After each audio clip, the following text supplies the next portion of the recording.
ქალაქ თელავის საკრებულოში ახალი მემარჯვენეების და ნაციონალური მოძრაობის წევრებს ფრაქცია ძლიერი თელავის შექმნაზე უარი ეთქვათ.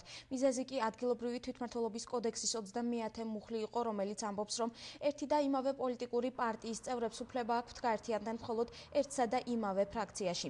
ოპოზიციური პარტიის წარმომადგენლებმა საკრებულოს გადაწყვეტილება სასამართლოში გაასაჩივრეს. აღნიშნული საქმის განხილვა დღეს თელავის რაიონულ სასამართლოში გაიმართა. მოსამართლეს უნდა გამოეცხადებინა გადაწყვეტილება ფრაქციის შექმნის თაობაზე, თუმცა მოსარჩელეებს მან დამადასტურებელი საბუთი მოსთხოვა, რომელიც ადასტურებს, რომ აღნიშნული პირები მართლაც არიან ახალი მემარჯვენეებისა და ერთიანი ნაციონალური მოძრაობის წევრები.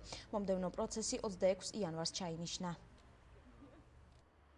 დღეს უნდა ყოფილიყო საქმის სარეზოლუციო ნაწილი, მოსამართლეს უნდა გამოეცხადებინა გადაწყვეტილება ჩვენი ფრაქციის შექმნა არ შექმნასთან დაკავშირებით, მაგრამ სასამართლომ მოითხოვა დამატებითი მტკიცებულებები, კერძოდ ვართ თუ არა პარტიის წევრები ამისი დამადასტურებელი დოკუმენტი და ორშაბათისთვის გადაიდოს ხდომა და წარმოვადგენთ ამის დამადასტურებლის დოკუმენტს, რომ ნამდვილად გახლავართ ახალი მემარჯვენეების რიგებში.